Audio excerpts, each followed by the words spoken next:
All right, so we're going to look into this research on coconut oil you sent over. Okay. You're interested in how it affects your heart, Yeah, especially cholesterol and just overall heart health, right? exactly. And you gave me a great place to start with this paper. Okay. It's from Nutrients from 2025, Okay. and it's titled Analysis of 26 Studies of the Impact of Coconut Oil on Lipid Parameters Beyond Total and LDL Cholesterol. Oh, I like that title already. Beyond total and LDL cholesterol. Yeah. It seems like we're going to go a little deeper than usual. This paper is really interesting. Yeah. It challenges the idea that all saturated fat is the same, Okay. and it really dives into what makes coconut oil unique, All right. which is its high concentration of medium-chain fatty acids, or MCFAs. Now, I've heard of those, but to be honest, I'm a little fuzzy on what makes them different. Yeah, you're not alone. Yeah. A lot of people are. Okay. Basically, most saturated fats we hear about, Mm-hmm. like in animal products or palm oil, Right. those are mostly made up of long-chain fatty acids. Okay. But coconut oil, on the other hand, Okay. is packed with these MCFAs, Yeah. particularly one called lauric acid. So it's like different types of fuel for our bodies. Exactly. And the research suggests that lauric acid, Yep. which is the main type of saturated fat in coconut oil, Mm-hmm. it's processed by the body differently than those long-chain fatty acids. Interesting. You might even say it's a more efficient Yeah. fuel Oh. that doesn't stick around and cause as much trouble. So coconut oil is getting a bad rap just because it's lumped in with other saturated fats? That seems to be a key takeaway from this paper. Okay. Coconut oil has been portrayed as a villain for years, Right. but the science just doesn't back that up, Yeah. especially when you look at this analysis of 26 different studies. Speaking of those studies, what did they actually show about coconut oil's effect on cholesterol levels? Well, the results for total cholesterol and LDL cholesterol, Okay. which is what we often call the bad cholesterol, All right. they were mixed. Some studies showed increases, some showed decreases, and some no change at all. Interesting. But here's the thing. Okay. Across all 26 studies, there was one consistent finding. Okay, what's that?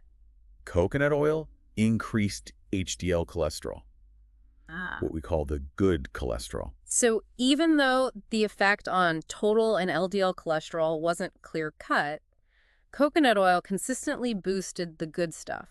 That's a great way to put it. That's a pretty important point. It is, and there's another interesting trend. Okay. Most studies showed a decrease in triglycerides, Mm-hmm. which is another positive sign when it comes to heart health. Okay, so that's good news for coconut oil, but I have to admit, when I hear about all these different types of cholesterol, I get a little lost. Sure. Is it just about keeping all the numbers low? That's where things get a little more nuanced. Okay. It's not just about individual cholesterol numbers, Yeah. but about the ratios between them. Ratios, I'm intrigued. Tell me more. Think of it this way. Okay. Your cholesterol numbers are like ingredients in a recipe. The ratios tell you how much of each ingredient you're using and how they all work together. Got it. Some ratios are better for heart health than others. So it's about balance, not just lowering everything across the board. Exactly. And that's where coconut oil gets really interesting. Okay. The paper found that consuming coconut oil actually led to improvements in these key cholesterol ratios. Okay. In other words, it helped to create a healthier balance, Mm-hmm. which is a good sign for your heart. Now that's a takeaway I can really appreciate. Good. But before we get too carried away, I'm curious about something. Did everyone in these studies respond to coconut oil the same way? That's a great question, and it highlights a crucial point. Okay. There's no one-size-fits-all answer. Right. The study showed a pretty wide range in how individuals responded to coconut oil. Mm-hmm. Some people saw bigger changes in their cholesterol levels than others. So what you're saying is, even though this research is promising, it's not a guarantee that coconut oil will have the same effect on everyone? Precisely, human metabolism is incredibly complex. Wow. And we all have unique genetics and lifestyles that can influence how our bodies process things. Mm-hmm. This is where working with a healthcare provider or a registered dietitian can be really valuable. Okay. They can help you personalize your diet and monitor your cholesterol levels to see how your body is responding. Personalized medicine, I love that approach. Yeah, It's about understanding your own individual needs and making informed choices, right? absolutely. Yeah. And this paper really highlights the need for that personalized approach, Yeah.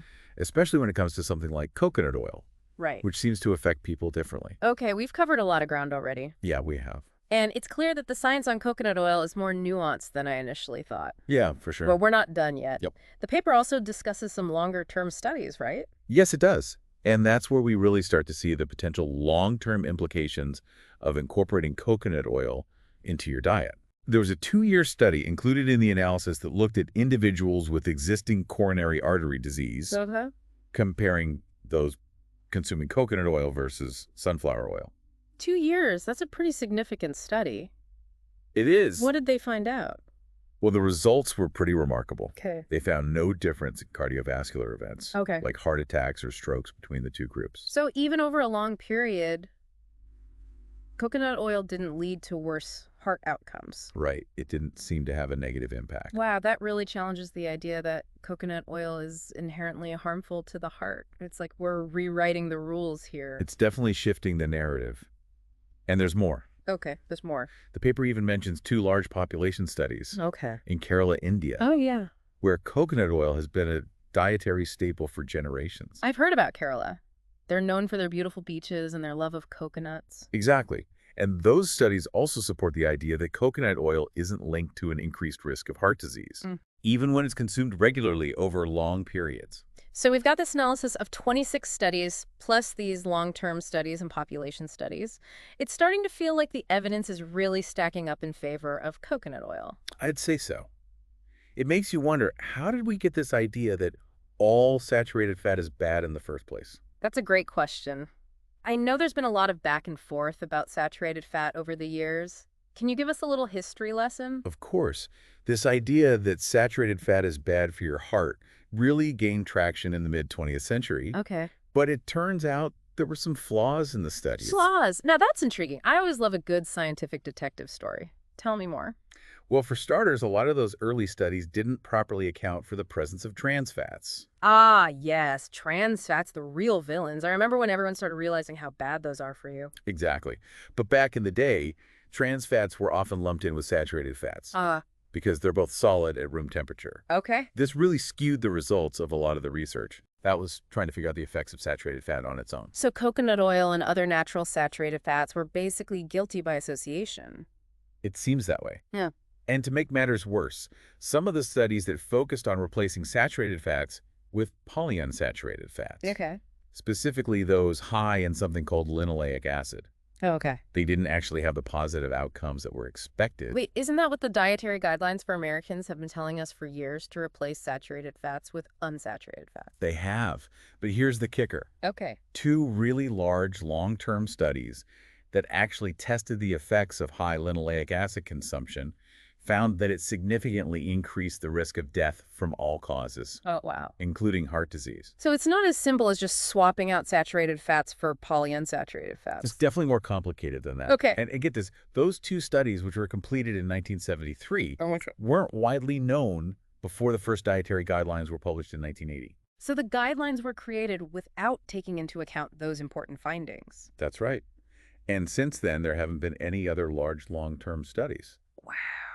looking at whether consuming natural saturated fat like the kind found in coconut oil actually leads to a higher risk of heart disease compared to those high linoleic acid oils. So we're still missing a lot of the long-term data, especially when it comes to coconut oil specifically. And that's one of the limitations of this whole area of research. Right. But this paper we're discussing, by analyzing 26 different studies, Yeah, some of which lasted up to 2 years, starts to fill in some of those gaps.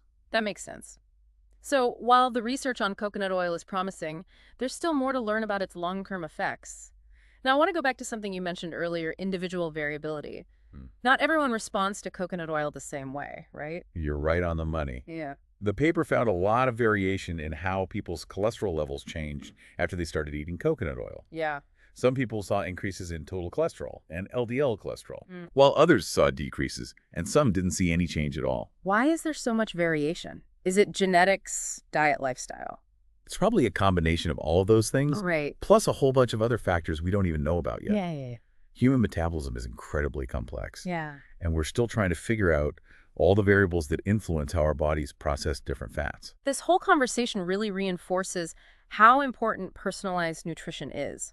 It's not about following a one-size-fits-all diet, but about figuring out what works best for your own unique body.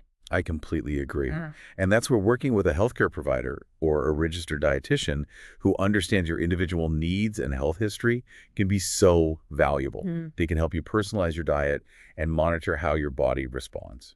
Okay, before we move on, I want to circle back to those cholesterol ratios we were talking about earlier. You said they're really important for understanding heart health risks. Hmm. Can you remind us why? Sure. Think of it like this. Your total cholesterol number is like knowing how much money you have in all your different bank accounts combined. Okay. But the ratios tell you how that money is distributed. Okay. You might have a lot of money overall, but if most of it is in a savings account earning interest, that's better than having it all in a checking account where you're more likely to spend it. I love that analogy. So it's not just about the total amount of cholesterol, but also about how it's being used or stored in the body. Exactly. Yeah. And the research on coconut oil shows that it can actually improve those ratios, which is a good sign for your heart. That's great news.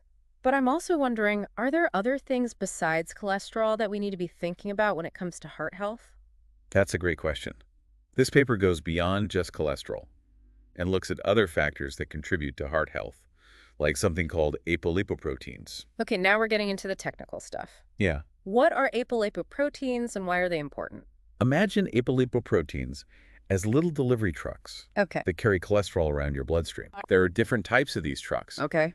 and some are better at delivering cholesterol to the right places than others. So it's not just about how much cholesterol you have, but also about how it's being transported throughout your body. Right. And the research suggests that coconut oil might actually increase the number of those good delivery trucks, which is another point in its favor. Okay, that makes sense. What else did this paper look at? It also talked about something called antioxidant status. I know antioxidants are good for us, but I'm not sure how they relate to heart health. Think of antioxidants as little superheroes Okay. that fight off free radicals. Okay. Free radicals are like little villains that can damage your cells and contribute to heart disease. So antioxidants are like our heart's personal bodyguards. Exactly. And some studies suggest that coconut oil, especially virgin coconut oil, may have antioxidant properties, which could be another way it protects our hearts. That's pretty cool. Yeah. Did the paper cover anything else? Yes, it also mentioned endothelial function. Endothelial function. Now that one sounds really complicated. It's not as scary as it sounds. The endothelium is basically the lining of your blood vessels. Think of it like the smooth inner surface of a pipe. Okay. If the lining of the pipe gets rough or damaged, it's harder for things to flow through smoothly. So healthy endothelial function means healthy blood vessels. Exactly. And healthy blood vessels are crucial for preventing heart disease. Some research suggests that coconut oil might actually improve endothelial function, but we need more studies to confirm that. Okay. I'm seeing a pattern here. There's a lot of promising research on coconut oil, but we still need more studies to really understand how it works and what its long-term effects are. You're picking up on a key theme. Yeah. But even with those limitations, this paper is definitely challenging those old simplistic ideas about saturated fat. It definitely feels like we're moving away from those black and white rules and toward a more nuanced understanding of how different fats affect our bodies. But before we wrap up this part of our deep dive, there are two more big topics I want to touch on: obesity and abdominal adiposity. Those are definitely important topics, especially when it comes to heart health. It's no secret that carrying extra weight, especially around the belly, increases your risk of heart disease. Exactly. But what's surprising to me is that the paper actually found that incorporating coconut oil into the diet didn't lead to weight gain. In fact, some studies even showed that coconut oil might help with weight loss. I know, right? It seems counterintuitive given that coconut oil is a fat. Totally. I think most people assume that eating fat will make you fat, but it's clearly not that simple. It all comes back to those medium-chain fatty acids, or MCFAs, we talked about earlier. Some research suggests that they might boost your metabolism and help you feel fuller for longer, which could lead to eating less overall. So coconut oil might not only be good for our hearts, but it might also help us manage our weight. That's a pretty amazing combo. It's definitely an intriguing possibility, but we need more research to understand the long-term effects on weight management. Well, this has been a fascinating exploration of the science behind coconut oil. It seems like this once demonized fat might actually have a lot of redeeming qualities. I agree. This paper provides a much more balanced and comprehensive view of coconut oil and its potential role in a healthy diet. But it's also important to remember that nutrition is a complex and evolving field. We need to stay open to new information and be willing to adapt our dietary choices as the science progresses. Absolutely. And we should always consult with our healthcare providers to make sure we're making choices that are right for our individual needs. Okay, we've covered a lot of ground in this deep dive, but there's still more to explore. In part 3, we'll discuss the big picture implications of all these findings and what it all means for you and your dietary choices.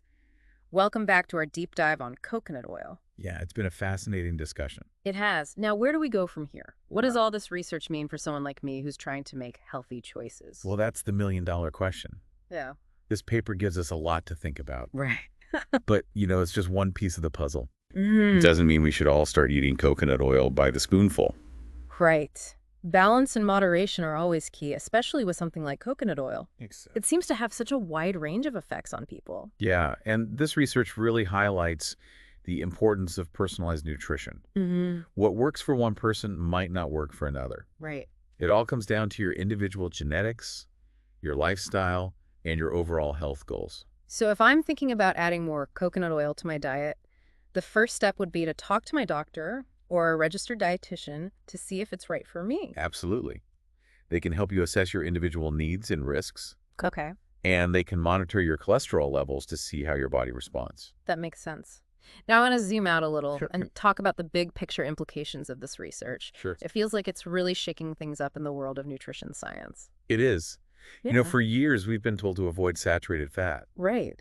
But this paper presents a very different perspective. It suggests that coconut oil, with its unique type of saturated fat, might not be as harmful as we once thought. Yeah. In fact, it might even offer some benefits. That's a pretty big deal.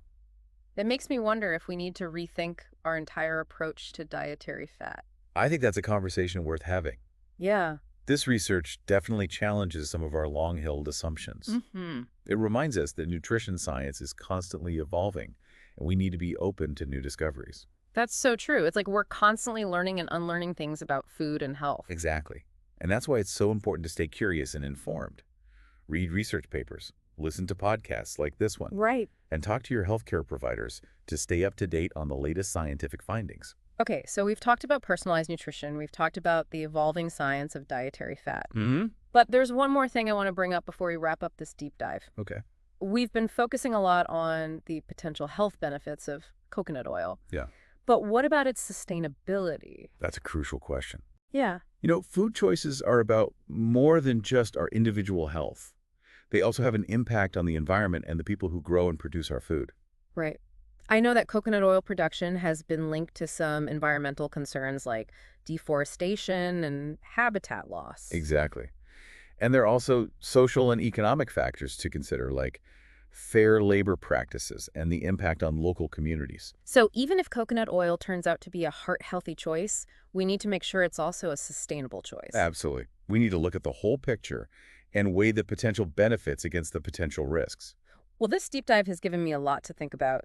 It's clear that coconut oil is a complex and fascinating food with both potential benefits and potential drawbacks. I agree.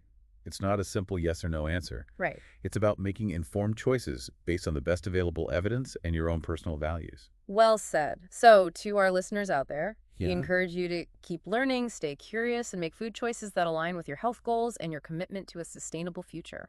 And remember, knowledge is power. Yes. The more you understand about the food you eat, the better equipped you'll be to make decisions that support your overall well-being. That's a wrap on our coconut oil deep dive. We hope you found it informative and thought-provoking.